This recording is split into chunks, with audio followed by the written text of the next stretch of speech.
Hello, ẹ káàárọ̀, ẹ káàsán, ẹ kálẹ́ ní gbogbo ibi tẹ́ bá ti wò mí. Èmi ọmọ yín náà ni.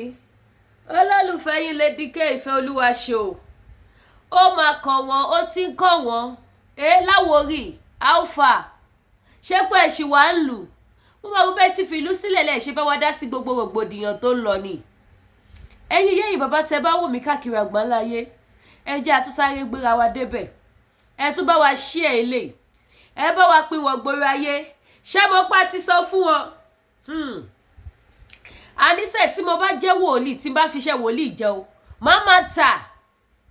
Tí bá ṣiṣẹ́ babaláwo máa tà. Tí bá ṣiṣẹ́ àfà Lady K máa tà. Wàláì èmi gan mọ̀. Ní last week ṣé gbàgbé wípé kíní ló yí sí lọ́dọ̀ Láìdé Bákàrè. Before Láìdé Bákàrè ó yí sí mẹ́wàá lókà, ó kúrò lórí mẹ́wàá lókà, ó bọ́ sórí Adé Buhari, gbogbo àwọn tó pariwo wọn Nàìjíríà, ó wá kúrò lórí Adé Buhari, ó wá bọ́ sórí Láìdé Bákàrè.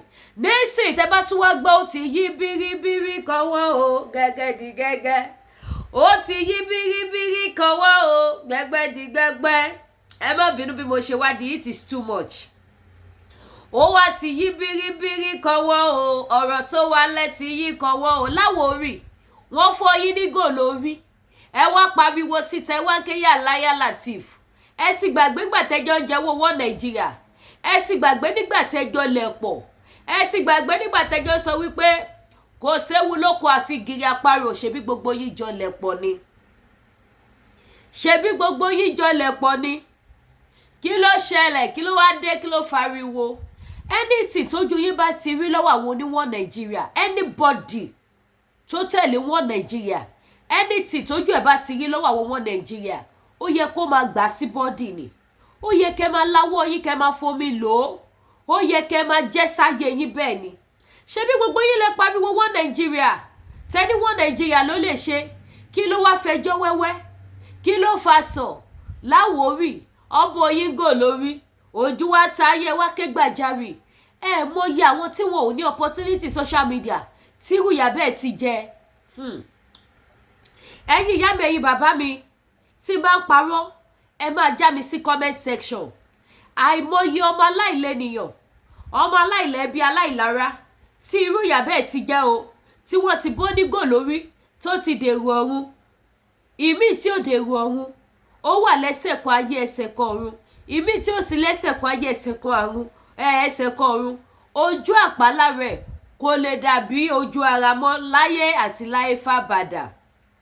Ọ̀rọ̀ náà wá yí kan kí ló láwọn jẹ́ Lawori ò wá jẹ́ ká gbádùn. Lawori wá ń pariwo. Ṣebí gbogbo wọn lámọ̀ òṣèré orí ìtàgé tí wọ́n pè ní bàbá Lawori. Ogun Nàìjíríà ti ja àwọn náà báyìí sí. Ogun àwọn afi ọwọ́ lágbáni lójú, ogun àwọn onímọ̀tara ẹni nìkan. Ó mà ti kan Lawori má ti jẹ breakfast, Lawori má ti jẹ gòlórì, ó má ti di gbàgbós lórí ọmọ ọlọ́mọ. Ẹ má bínú wípé mo rẹ́rẹ́ jẹ́ fún wọn káṣí cruise. Gbọ́ ni olórí yẹn ní ẹ̀rí làwọn máa rìn jó la máa jó.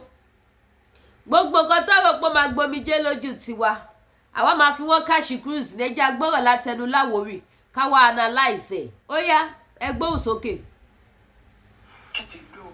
Ó gbére. Àṣẹ àṣẹ. Ẹyẹ o gbogbo ọmọ Nàìjíríà gbà mí o, gbogbo ọmọ Àwórì lílé lóko ẹyẹ gbà mí. Fídíò yẹn jọ mo fọlọ́run máa bẹ gbogbo yín pátá ẹ bá mi share fídíò yìí. Ẹ bá wa share o, Lawori ní kẹ́ share ẹ jọ o. Mo fẹ́ kí ọkùnrin àti obìnrin mo fẹ́ kọ́ rí fídíò nítorí tó ṣẹlẹ̀ sí mi. Nǹkan tó ṣẹlẹ̀ sí mi ní on the 25th of June ní Tuesday tó kọjá yìí kò sẹ́ni tí ò lè ṣẹlẹ̀ sí. Orí mi rè mi ò ní experience ìwé ẹ̀rí láyé mi. Mo wà lórí stage gẹ́gẹ́ bí master of ceremony. Mo ṣe program lọ́wọ́ ni mo dédé rí ọ̀gbẹ́ni kan tó wá bá mi lórí stage tó ní wọ́n ń pè mí. Mo ní ta ló ń pè mí? Wọ́n ní Koko Zaria. Koko Zaria. Mo bá gbé máìkì sílẹ̀ fún kan náà àwọn tájọ́ ń ṣe MC. Mo bá gba ọ̀dọ̀ Koko Zaria lọ. bí mo ṣe déwájú Koko Zaria mo débẹ̀ káàkiri ìgbà tí Koko Zaria máa sọ̀rọ̀ Koko Zaria sọ kéwu ṣé mi ò ráwọn bí yìí ni ó dá ẹ má bínú tí bá dé orí stage ń sìn máa ṣe correction.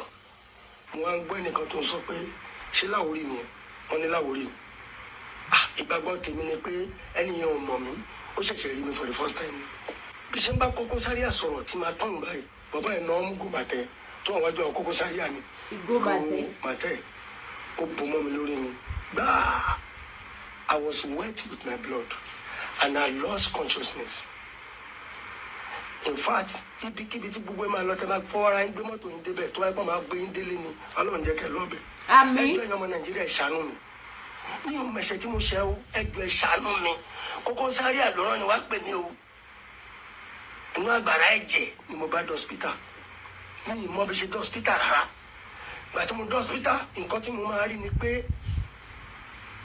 wọ́n rán orí mi brain wa bẹ̀ sí ní padà bọ̀ díẹ̀díẹ̀ wọ́n bẹ̀ sí ní padà bọ̀ díẹ̀díẹ̀ wọ́n bẹ̀ sí ní padà bọ̀ díẹ̀díẹ̀ mi ì lè sọ̀rọ̀ mo kàn ń wò sùn báyìí ni láti gbà yẹn mi ì lè sùn orí mi máa wú a máa fà mí mi kì í lè sùn. ó di gàrí ìfọ̀ nìyẹn tó bá wú. ibi MC ni mo ti ń rí jẹ tí mo ti ń rí mu tí mo fi ń fìdí àwọn fámìlì mi. nígbà kan wá bẹ̀ sí ń ṣe wọlé mi nílé jáde mú èrò a máa bà mí ẹjọ́ ìṣàánú mi ẹ̀yin ọmọ Nàìjíríà ẹjọ́ ìṣàánú mi ó gba owó lápapọ̀ ẹ má sùn ẹ̀yí ẹ̀gbà mi o ẹ má jẹ́ kọ́ ọ̀gbẹ̀mí mi lìlú mi o mi mẹ̀ṣẹ̀ tí mo ṣẹ̀ o ẹ gbà mí lọ́wọ́ Koko Zaria o mi mẹ̀ṣẹ̀ tí mo ṣẹ̀ o ẹ gbà mí lọ́wọ́ Koko Zaria o ẹ gbà mí o ẹ wà tarí mi o èyí tó ṣẹlẹ̀ mi ò tó èyí tí kú dé o mo ná ọmọ mo níyàwó tó ẹgbẹ́ mi lọ́lọ́run ní kí n ṣe máa rí bùkátà wọn gbọ́ ẹ ṣàánú mi ẹ jọ̀ọ́ ẹ gbà mí mi mẹ̀ṣẹ̀ tí mo ṣẹ̀ yí ẹ gbà mí. ẹ̀yin bàbá ṣe ti gbọ́ báyìí bàbá Lawori ẹlẹ́mẹ̀ṣẹ̀ tẹ̀ṣẹ̀ bí àwọn innocent táwọn pípì máa ń dín pẹ̀lú bí àwọn náà ṣe máa ń sọ nìyẹn wípé àwọn òun ẹ̀ṣẹ̀ tó ṣẹ̀ àtijọ́ táwọn innocent people ẹ bá mi share program yìí because mo ṣe máa play video bàbá Lawori kan sí àtijọ́ táwọn innocent people ti ń sunkún síta wípé wọ́n fìyà jẹ àwọn wọ́n fi ọwọ́ lágbá wọn lójú ṣe bọ́ síta wá sọ̀rọ̀ sí ẹ mọ̀ pé òye tó kára wò ni ó máa kárí ẹ̀dẹ́ ẹ mọ̀ wípé tó bá ṣe fọmọ ẹrú títí ìjọ tí ò bá sí ọmọ ẹrú mọ́ láwùjọ tí ò sí ọmọ ẹrú lóde wọn á ṣe fọmọ lọ́rọ̀ ẹ gbọ́ tí wọ́n bá ti ṣe fún ọmọ ẹrú tipẹ́ ìjọ tó bá lọ ságbo àríyá tí ò sí ọmọ ẹrú níbẹ̀ wọn á ṣe fún ọmọ lọ́rọ̀ òun ló ṣe jẹ́ wípé ọlọ́rọ̀ ò gbọ́dọ̀ máa wo ọmọ ẹrú kíyà máa jẹ ọlọ́rọ̀ ò gbọ́dọ̀ wo tálíkà kíyà máa jẹ gbogbo yín pátápátá nílùú Nàìjíríà ẹ fi ọwọ́ lẹ́rọ̀ ẹ dé fìlà kò kàn yín ewé gèlè kò kàn yín ẹ ń wo mẹ̀kúnnù ní wọn fi ìyà jẹ wọn nítorí pé kí ni ẹ ń ṣe fámìlì wọn gbogbo yín ń dágunlá ẹ ń ṣe kò kàn yín ẹ mọ̀ pé bá lo àbọ̀ àbọ̀ ọjọ́ kan máa jẹ́ ìjọ kan ó máa yí bíríbírí kàn yín ẹ wá bọ́ síta ní káwọn ọmọ Nàìjíríà gbà yín ọmọ Nàìjíríà mélòó as a celebrity you are as one of the Nigerian actor tí gbogbo ènìyàn dẹ̀ mọ̀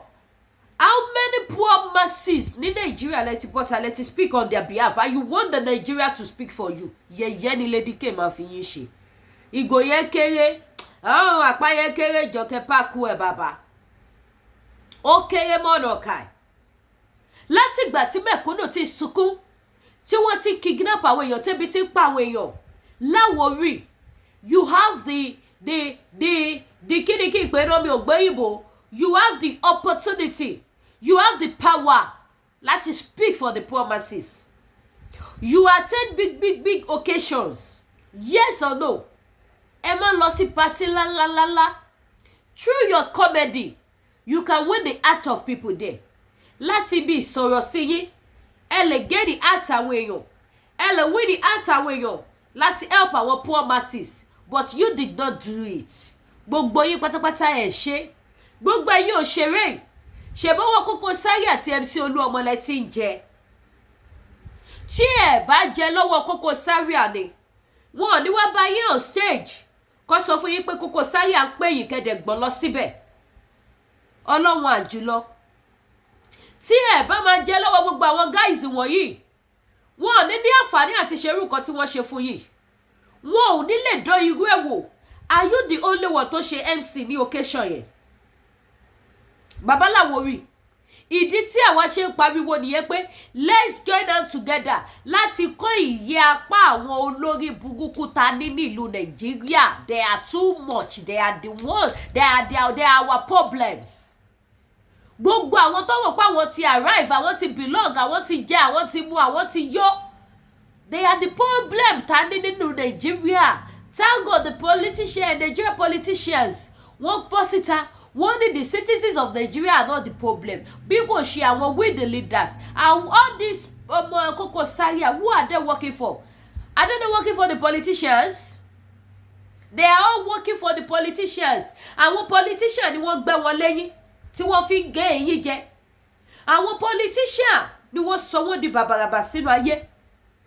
Àwọn pépè ìkéde rẹ̀ ti wà nínú ẹ̀jẹ̀ wọn, ti wà nínú omi ẹran, ti wà nínú ẹṣan ara wọn. Wọn ò lè stop àti máa ṣe ìkà fún aláìní.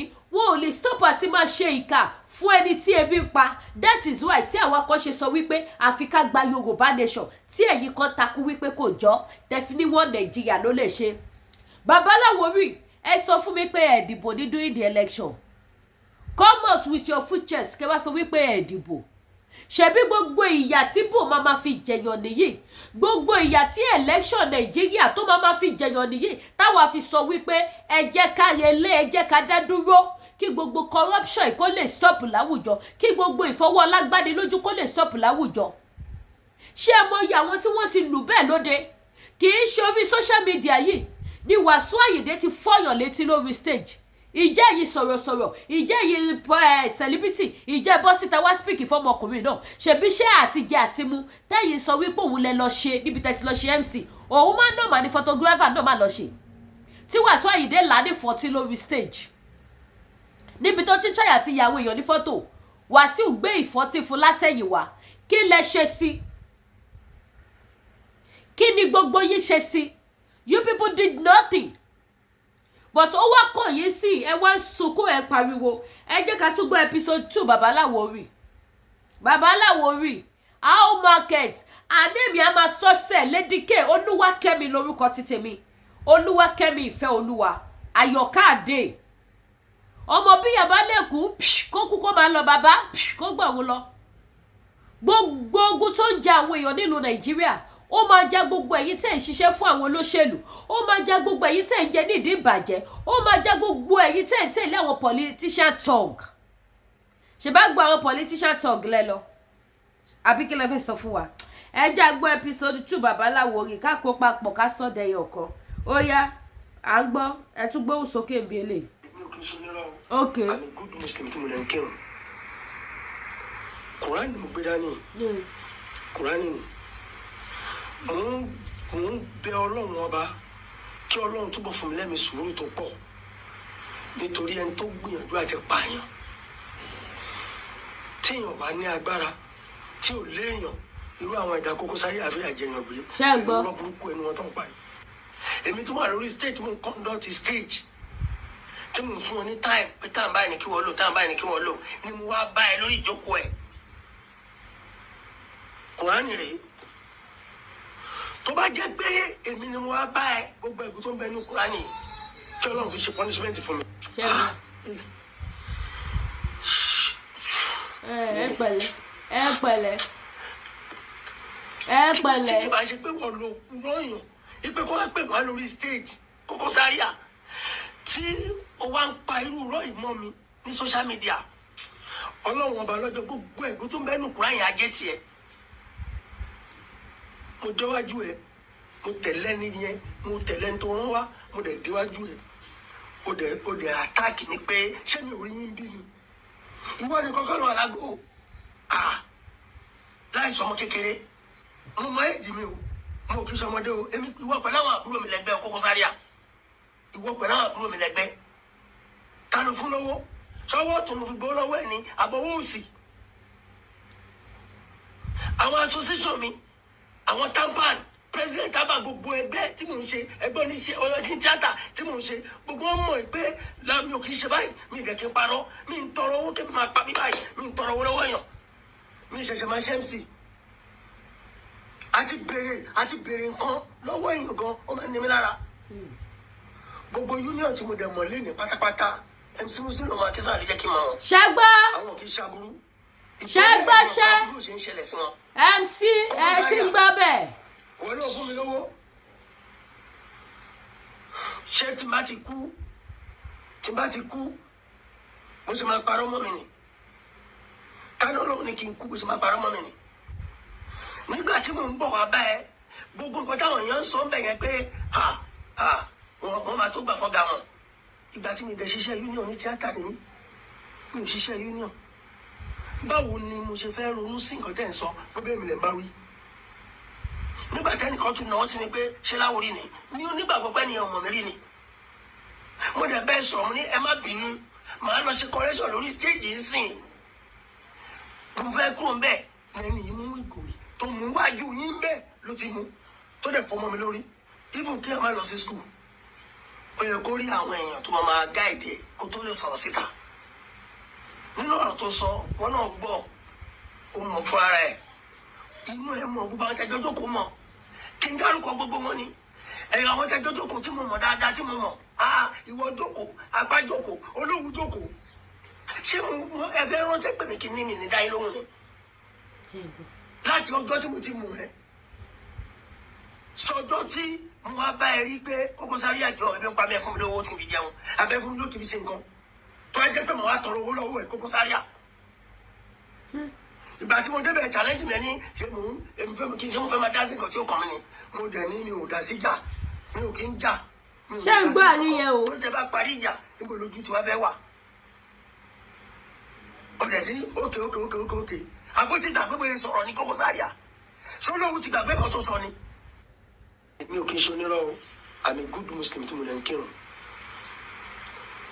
ṣé gbọ́ kan tí Láwòrí sọ́bẹ̀ yẹn wípé Koko Zaria ó ní láti máa sọ fóun wípé ṣó fẹ́ sọ pé òun wà ní ṣó fẹ́ máa dá síjà Láwòrí tí ẹ̀ bá máa bá gbogbo wọn ṣe báwo ni wọ́n ṣe máa put ẹ̀ wípé ẹ fẹ́ support ilé kan ẹ support ilé kan tó bá jẹ́ normal MC tí wọ́n pè yín lẹ lọ ṣe níbẹ̀ ṣé mọ̀ pé wọn ò ní fi wọ́wọ́ yẹn lọ mí for example sí bí mo ṣe wà you can call me fún òde fún MC kí wá ṣẹ̀fẹ̀ kí wá ṣe MC mo wá débẹ̀ sí two opponent ń jà two opponent yẹn ló wà ń jókòó ẹjọ́ torí Ọlọ́run tí mi ò dẹ̀ bọ́tún jẹ tí mi ò bó sì jẹ tí mi ò ṣàwò kankan nínú wọn tó jẹ́ pé àwọn Jésù mi àwọn Yorùbá nation ni mò ń ṣe ẹjọ́ ṣọ́ máa sọ fún mi pé ṣé mo fẹ́ side ibì kan mi ò side ibì kan ẹ ti jọ wà pọ̀ ẹ ti jọ ń jẹ ẹ ti jọ ń mu ẹ ti jọ ń ṣe òun ló jẹ́ kí irú nǹkan bẹ́ẹ̀ yẹn kó ṣẹlẹ̀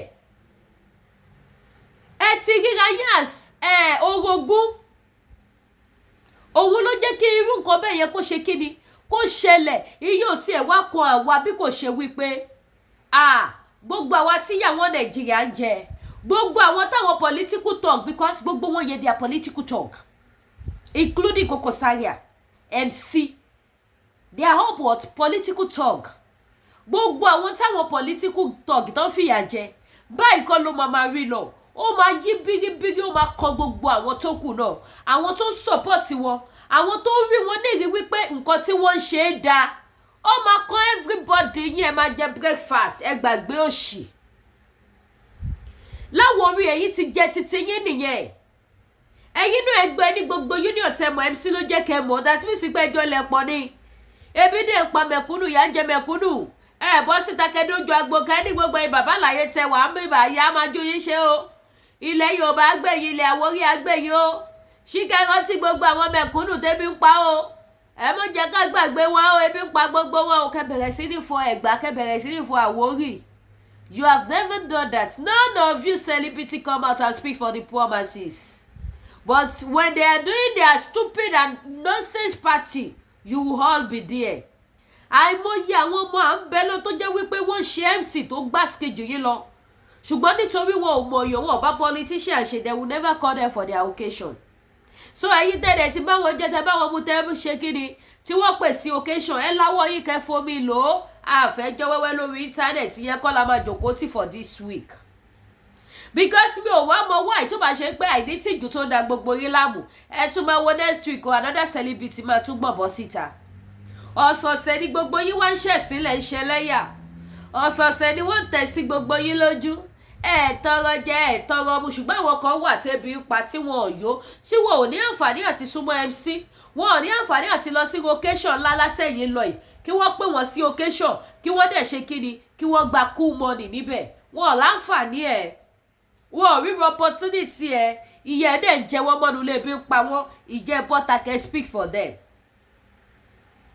nílùú tó lọ́ba tó níjòyè kọ́kọ́ máa dédé pàgò lórí èèyàn ẹ̀yin ìyá yìí bàbá mi ò ní parọ́ fún yín ní July 1st tí wọ́n ṣe Canada Day ní bíbá mo tún ṣe kíni mo tún learn a lot ẹ̀yin tẹ́ bá wà pẹ̀lú mi lórí live show ní July 1st ẹ pé mo ní mò ń kọ́ àwọn ọmọ mi jáde mo follow àwọn ọmọ yẹn a lọ sí kí ló ti pe orúkọ bíbá yìí ibi tí wọ́n ti lọ yin báńgá wọ̀nyí mo fẹ́ rántí orúkọ bẹ̀ yẹn tí ẹ bá rí crowd níbẹ̀ mọ́tò ọlọ́pàá tó wà bí ojú méjì lọ àwọn èèyàn wá from different states wọ́n wá sí ibẹ̀ yẹn ní July 1st wọ́n dẹ̀ yin gbogbo kinní tán lọ́fẹ́ yìn yẹn tó jẹ́ the main kinní tán fẹ́ fi ṣe congratulation wípé Canada gba òmìnira wọ́n yìn ní 10 p.m. lálẹ́ ibi tó yẹ pé ìgbà tèmi àtàwọn ọmọ mi lọ cab la gbé lọ ìgbà tá à ń bọ̀ ẹsẹ̀ la fi rìn more than 1 hour sí ilé wa o but kí ló fún mi ní joy yẹn láti rin ìrìn yẹn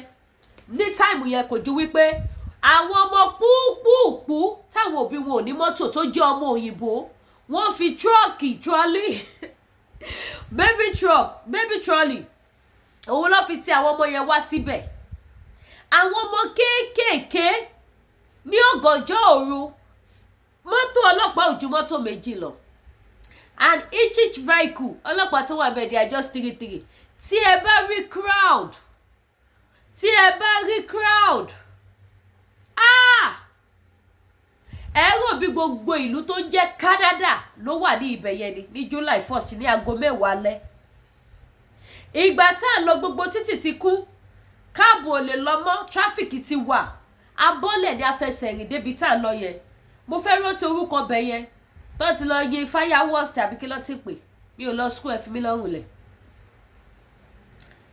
tí ẹ bá rí crowd ṣe wá rí bí crowd yẹn ṣe pọ̀ tó nígbà tí wọ́n yí kí àwọn kìíní yẹn tó everybody bẹ̀rẹ̀ sí ní lọlé àwọn mọ́tò páàkì ni wọn gbogbo àwọn tó gbé mọ́tò wà láìtàlá wọ́n jókòó sínú mọ́tò wọn lóníkálukú ń kọrin ni wọ́n ń jó kò sí nǹkan tó ń jẹ́ tug kò sí nǹkan tó ń jẹ́ gúgò gọ́bẹ̀ kò sí oh my god mi ò mọ bí mo ṣe lè explain tẹ́lẹ̀ understand ẹ̀yin tẹ́ bá ti lọ witness kìíní yẹn rí ní Canada ẹ máa mọ̀ nǹkan tí mò ń sọ inú ẹ̀mí gan dùn pé wow mo bọ́ta wá wo kìíní I was very happy mo yà sọ fún àwọn ọmọ lẹ́yìn guys ẹ mọ̀ tó ṣẹlẹ̀ we gonna trek home a máa fẹsẹ̀ rìn délé ni ẹ wo àwọn ọmọ pínpín àwọn ọmọ tí wọ́n tó yí àwọn tó ní stroke wọ́n gbé wọn sínú wheelchair wá wò wọn kò dẹ̀ síjà kò sáriwo ẹ sọ fún mi tó bá jẹ́ Nàìjíríà ni ṣáwọn ọmọ gúngò gọ́ọ̀bẹ ṣé wọ́n ní yapa síbẹ̀ àwọn ògbóge wa ò fẹ́ gbóge lọ ṣé wọ́n ní yapa síbẹ̀ ṣé wọ́n ní yapa síbẹ̀ ẹ wá wo bí ibẹ̀ yẹn ṣe rí ní July 1st mi ò rí irú ẹ̀rí láyé mi ẹ mọ̀ pé mi máa sòótọ́ mi ò experience ẹ̀ rí lórí mọ́tò ọlọ́pàá méjì tó bá jẹ́ Nàìjíríà ni tó bá kó mọ́tò ọlọ́pàá 10 síbẹ̀ àwọn èèyàn sì máa bára wọn jà wọ́n máa gbára wọn létí bí kò di òtẹ̀mí mọ́lẹ̀ o push me because the crowd is too much come and see the way we are pushing ourselves the way we are wọ́ bí odò wúúú làwọn èèyàn kàn ń wọ́ lọ èrò ti pọ̀ jù I was so surprised bẹ́ẹ̀ dẹ̀ lèmi àtàwọn ọmọ mi láfẹsẹ̀ kò bọ̀ wá sílé bí ibẹ̀ ṣe jìnnà tó more than 1 hour dùn sí ilé wa o pẹ̀lẹ́sẹ̀ more than 1 hour a dẹ̀ ń fẹsẹ̀ àfi almost 1.5 hours a dẹ̀ ń fẹsẹ̀ kó lọ lórí yẹn with joy with happiness a dẹ̀ tún rí àwọn ọmọ kékèké táwọn ìyá wọn kàn gbé wọn sínú kẹ̀kẹ́ tọkàn tí wọn lọ lórí yẹn tó ń bọ̀ láti bẹ̀ àwọn ẹlòmíín tí wọ́n ń bẹ̀ láti ìrọ̀lẹ́ mo tọ́ pé ti next year mi gan máa débẹ̀ lójúmọmọ àti ọ̀sán láwọn ẹlòmíì ti wà ń bẹ̀ láti 4 àwọn ẹlòmíì ti gbóúnjẹ dání àwọn ẹlòmíì gbé tẹ́ǹtì dání oríṣiríṣi bẹ́ẹ̀ ni wọ́n dẹ̀ ń tira wọn tí security dẹ̀ wà ní òru yẹn kò sí pé wọ́n yọ fóònù mi kò sí pé wọ́n gbá mi létí ibẹ̀ làwọn èèyàn ti mú fóònù including my children they won't do live video there àwọn ọmọ mi ṣe live video níbẹ̀ èmi gan gbé sí live lórí TikTok mo gbé sí live later ni mo gba Facebook ni mi bá gbé sí ẹ bá mi keep ẹ a máa jẹ́ remembrance fún mi gbogbo ìgbé ayé ta sọ pé ká gbé ní Nàìjíríà nìyẹn ṣé èèyàn lè rí irú ẹ̀ Nàìjíríà owó yẹn tá à ń bọ̀ yẹn náà mo ti sọ fún àwọn ọmọ pé láyé Nàìjà wọ́n ti máa páàkì mọ́lẹ̀ mọ́yàn lẹ́gbẹ̀ẹ́ wọ́n ti máa já fóònù já báàgì wọ́n ti máa kidnap ní ọ̀gànjọ́ òru gbogbo táwọn fight fún nìyẹn ìjẹ́ yìí celebrity ìjẹ́ bọ́ síta ìjẹ́ bá wa ṣerú ẹ̀ ju pé kọ́ invite yín sí party kẹ́yìn lọ gbowó títí yín kẹ́ ṣiṣẹ́ títí yín ẹ̀ ń ṣe gbogbo yín nílùú Nàìjíríà wá ṣèṣe wípé bámbám lẹ́yọ́ ẹ̀ mọ̀ bóyá bí ń pa anybody you don't said you don't give a down ẹni bá yóò kojú ẹni tí ó bá yóò kojú ẹni tí bí bá pakópakú kò kọ̀ yálà ìyá bàbá ńlá kó anybody ẹ̀ dẹ̀ mọ̀ pé bá lọ àbọ̀ máa bọ̀ bí àlọ́ bá lọ Yorùbá ní àbọ̀ á bọ̀ ló bọ̀ fún gbogbo yín mẹ́ kẹ́ keep quiet ṣèbómi yín lọ gbádígò ọpọlọ ò jáde ẹ láwọ́ yín kẹ́ fomi lò ó kẹ́ lò ó sẹ́jẹ̀ kẹ́ jẹ́ kí íńtánẹ́ẹ̀tì kó rí mú mi ohun tó jẹ́ wá lógún lórí social media ó pọ̀ ju gbogbo dáradára ẹjọ́ gbà mí nígò ẹ gbà bí o gbogbo ọmọ Nàìjíríà àwọn kan ti jẹyàgò ẹ wọ́n jẹ́ ṣéṣemù wọn ọ̀rẹ́ yóò gbà wọ́n ẹ̀yin náà gbà bẹ́ẹ̀ sáyé yẹ bá mi share program fún bàbá Lawori because mi ríbi tẹ́tí bọ́tà tẹ́tí speak for the poor masses mi ríbi tẹ́tí jáde tẹ́tí call for justice for anybody tí ìyà jẹ lórí social media yìí you have never done that wọ́n kidnap lọ́tún lọ́sì ìjẹ́bọ́ síta wá call for justice fún gbogbo àwọn tó ń kidnap ẹ wá wá kọ́ gbà yín àwọn wo ló máa gbà yín àwọn dìdìrín bíi titi yín ló máa ní sympathy fún yín àwọn oníjẹkújẹ olè ọ̀fọ̀ bíi titi yín àwọn ló máa pity yín I personally I cannot pity you ohun tẹ́ mọ́ jẹ ló yọ yín ẹ bá wọn jẹ ẹ bá wọn mú sọ́yìn ní tìtẹ́ bá ti rí níbẹ̀ náà ẹ gbà sí bọ́dì ni ẹ fi ṣoṣù ẹ fi para kí ló fi ń ṣe yàn tó bá jẹ́ tí yín náà lọ yọ bọ́lẹ̀ bí sími láì ní bó bá jẹ́ kówó pọ̀ yín ni wọ́n yọ sí yín látẹ́lẹwọ́ ẹ gbà bẹ́ẹ̀ ni kẹ́mọ́ ọjọ́ kẹ́mọ́ ọyọ kẹ́ gbàlù ohun tẹ́ jẹ ló yọ yín mẹ́ẹ́ ebi ń pa àwọn èèyàn àwọn kan ń ṣe patí ẹ rí pa ṣìwèrè ni wọ́n nù yẹn ebi ń pa àwọn èèyàn ìyà ń jẹ àwọn èèyàn kò sówó kò sóúnjẹ ṣé patí lọ́rọ̀ wọ́n kọ̀ nílùú Nàìjíríà especially ní Yorùbá land ìbéèrè tí ó fàjà ṣé patí lọ́rọ̀ wọ́n kọ̀ ní ìlú yẹn owó tó yẹ kó fi ṣàánú fáwọn aláìní owó tó yẹ kó fi build ìlú tí gọ́ọ̀mẹ̀ntì bá ya wèrè kẹ́yìn citizen kẹ́ láàánú ẹ ṣe bẹ́ẹ̀ gọ́ọ̀mẹ̀ntì sínwó ẹ̀yìn citizen náà tún sán lórí ẹ tún ya ẹranko ẹ wá gbogbo ọmọ Nàìjíríà ẹ gbà mí o anyway ṣàwọn Àwórì àgbáyé ìyá mi lóde fi sáì tọ́ mọ́ Àwórì bàtà Àwórì tí máa jẹ ìtọ́ ọmọ yín gidi gan tẹ̀lé gbà yà Àwórì bù gbàgbàgbàgbà kó bó tètè yín wá bí gbà gbogbo yín ẹjọ́ ẹ̀yìn yẹ́ ìbọn bẹ́ẹ̀ bá mi ṣí ẹ̀jà ẹ̀jẹ̀ ká fáyé wọn káṣí cruise ká fi wọ́n ṣe yẹ̀yẹ́ ká lè mọ̀ pé gbogbo tó gbọ́n lé tọ́jà ẹgbà mí o àṣírí mi o kò move àwa bí o Yorùbá nation no going back no retreat no surrender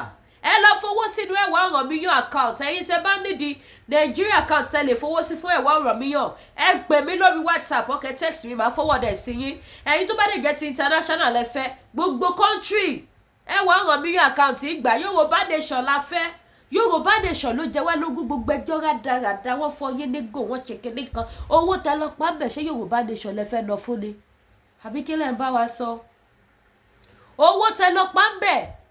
Are you going to spend it for Yorùbá nation? What is your contribution? Lẹ́gbàá Aláwòrí jàre. What is your contribution pé kí ìran Yorùbá bọ́ lóko ẹrú àbáwòrí ò ṣe Yorùbá? Ṣé bọ́mọ Yorùbá ni yín?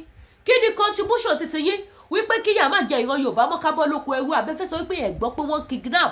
Ẹ fẹ́ sọ pé ẹ gbọ́ pé yà ń jẹ àwọn èèyàn fẹ́ sọ pé ẹ gbọ́ pé bí ń pa àwọn èèyàn. Kí ni contribution yín? Tẹ́ ẹ wá kọ́ gbà yín. Anyway, àwọn amukumẹ́kọ lè gbà yín. But tí àwọn báyìí máa fi yín cash cruise máa fi yín polówó Yorùbá nation no going back no retreat no surrender ẹ̀yin ọmọ Yorùbá tàtẹ̀yìn ìyá rẹ̀ bàbá rẹ̀ jọ ẹ bá mi share ètò, ẹ bá mi pín káàkiri kó dọ́dọ̀ àwọn tó máa bá wa fowó sínú ẹwà ọ̀rọ̀ mílíọ̀n account. Ohun tó jẹ wá lógún nìyẹn, ṣòro ayé wa nìyẹn, ohun tá lè ké gbàjarì sí nìyẹn pé kọ́ gbà wá fún. Ẹwà ọ̀rọ̀ mílíọ̀n account òun ló dá yín àjọ Yorùbá nation dúró. Tó bá ti lè gara báyìí ẹ gbàgbé bó ṣe ṣẹlẹ̀. Iléyá o ọmọ Yorùbá, iléyá o ọmọ Yorùbá, iléyá.